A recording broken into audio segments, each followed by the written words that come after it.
विद्यार्थियों, आज हम अध्ययन करेंगे समष्टि अर्थशास्त्र कक्षा 12 इकाई 2 मुद्रा एवं बैंकिंग, अध्याय 3 मुद्रा एवं बैंकिंग। इसमें आपके वस्तुनिष्ठ 1, अति लघु 1, लघुत्रात्मक 1, निबंधात्मक 1, कुल 4 प्रश्न और 8 नंबर के।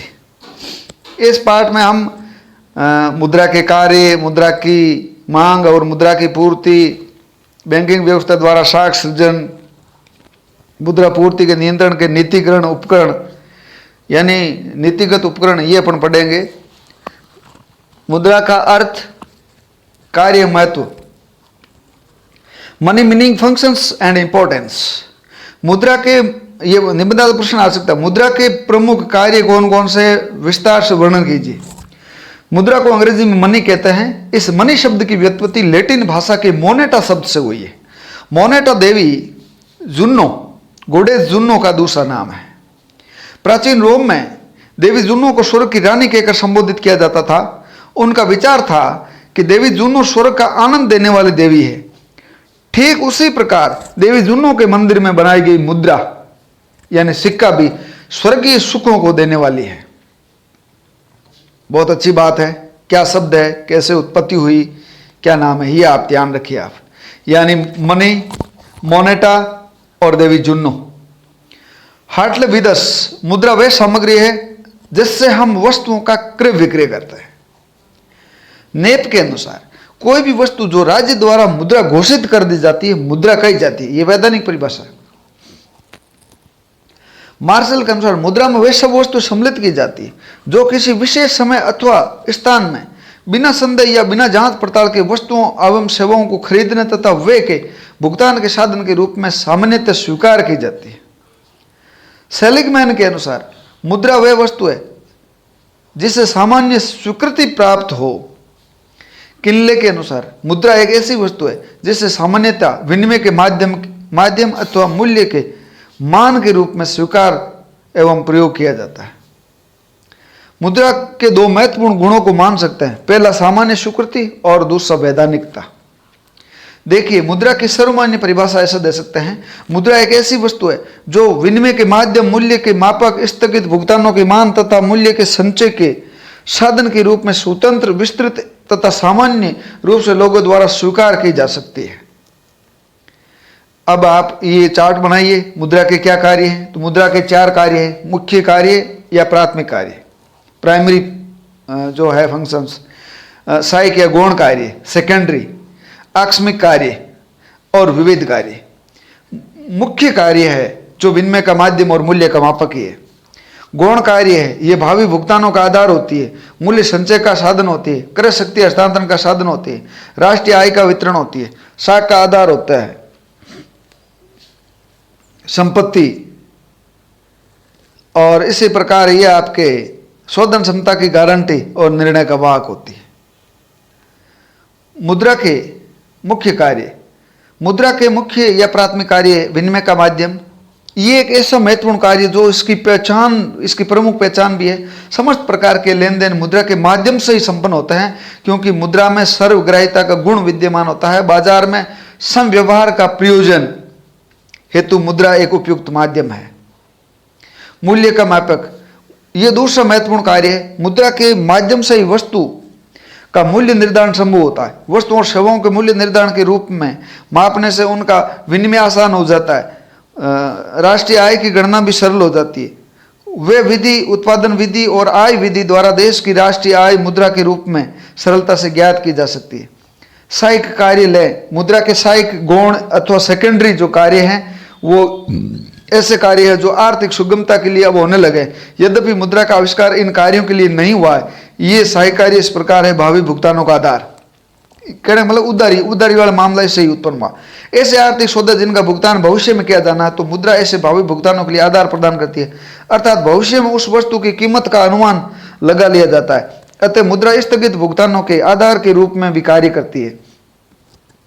जनता के विभिन्न प्रकार के ऋण जैसे गृह ऋण है, शिक्षा ऋण है, उद्यम ऋण है आदि का लेन देन आसान हो जाता है। इसी प्रकार शेयर, डिबेंचर और प्रतिभूतियों को खरीदना और बेचना भी मुद्रा के द्वारा सरल हो जाता है। मुद्रा एवं पूंजी बाजार का विकास संभव हो पाता है जो एक अर्थव्यवस्था को सुदृढ़ बनाने के लिए आवश्यक होता है।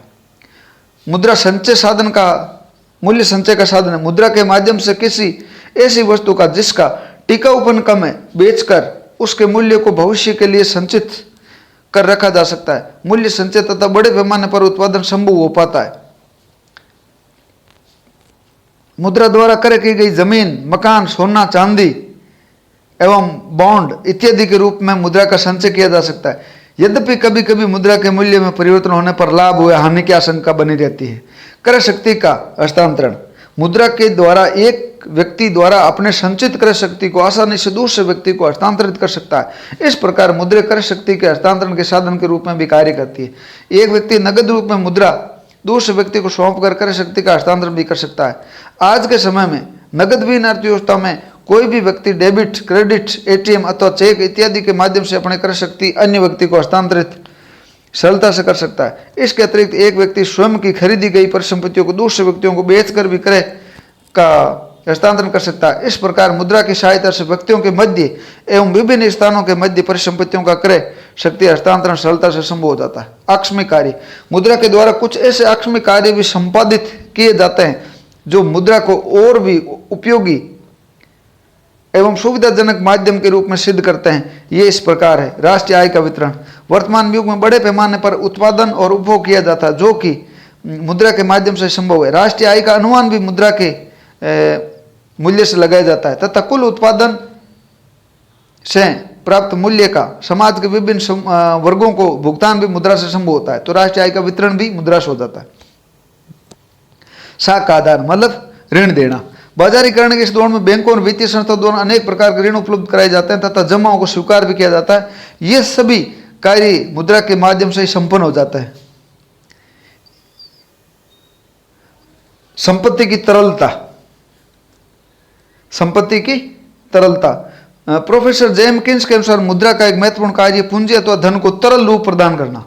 तरल रूप में मुद्रा किसी भी कार्य में तत्काल प्रयोग किया जा सकता है, यानी ये एक बहुत लिक्विडिटी होती है इसके अंदर। मुद्रा के अन्य कार्य। मुद्रा के द्वारा उपयुक्त कार्यों के अतिरिक्त कुछ अन्य महत्वपूर्ण कार्य भी संपन्न किया जाता है जो इस प्रकार है। शोधन क्षमता सूचक।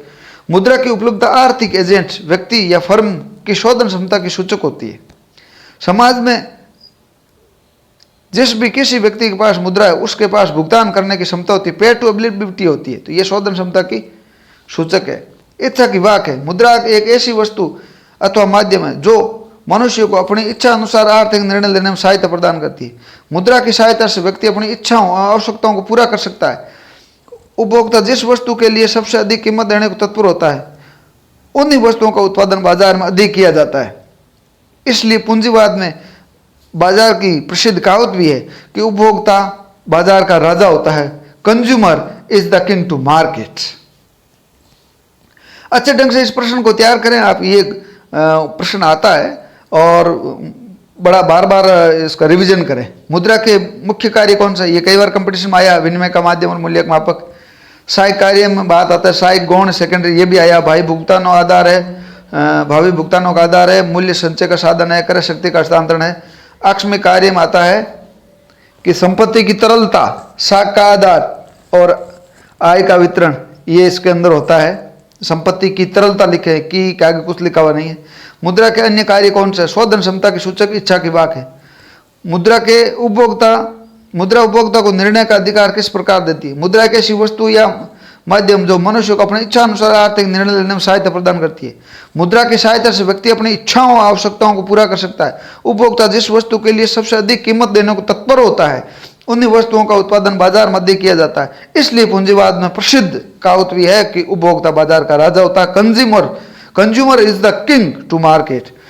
किस बाजार में उपभोक्ता बाजार का राजा होता है? पूंजीवादी बाजार में। मुद्रा के महत्व का वर्णन करें। अब बात करें मुद्रा का महत्व, इंपॉर्टेंस ऑफ मनी। वर्तमान समय में मुद्रा आर्थिक परिक्षेत्र में एक महत्वपूर्ण घटक बन चुकी है। अतः मुद्रा के महत्व को निम्नलिखित बिंदुओं के आधार पर बताया जा सकता है। बाजार व्यवस्था की धुरी है। आधुनिक समय में मुद्रा अर्थव्यवस्था में विनिमय का तरल माध्यम है। अतः बाजार व्यवस्था में समस्त लेन देन मुद्रा के माध्यम से किए जाते हैं।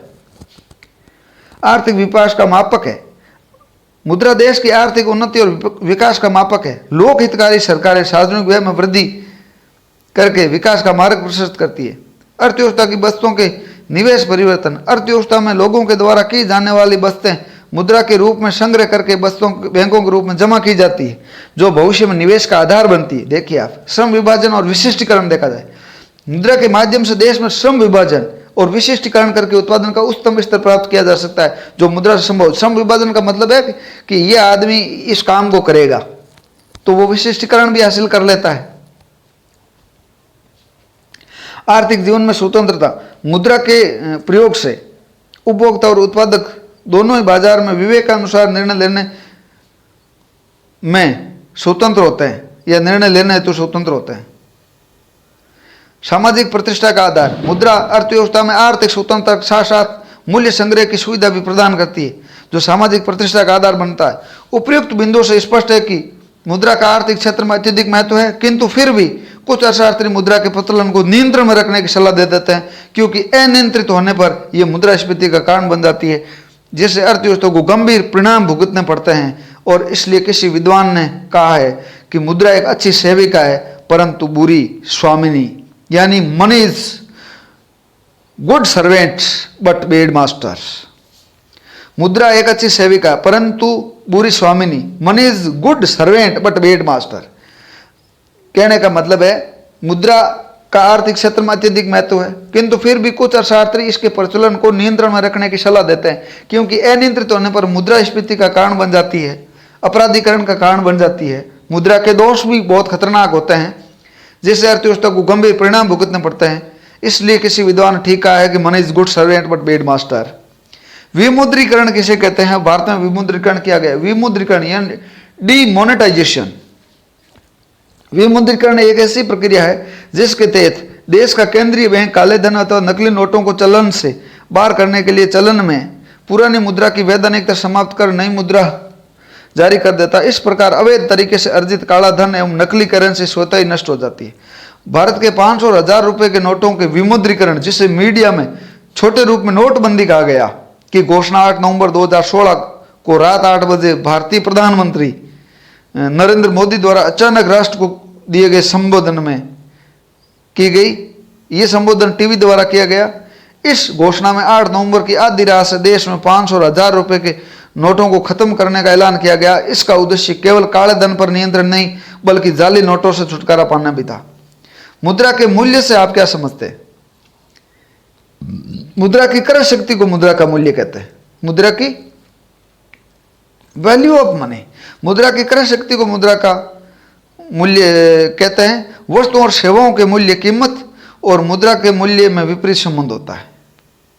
तो इस प्रकार आप इसको अच्छे ढंग से आप पढ़ें और रिवीजन करें, गृह कार्य करें। जहां आपको समझ में नहीं आ रहा है वहां कमेंट दर्ज करें, अपने दोस्तों को वीडियो शेयर करें, लाइक करें, सब्सक्राइब करें, ताकि विद्यार्थियों के लिए ये वीडियो उपयोगी साबित हो।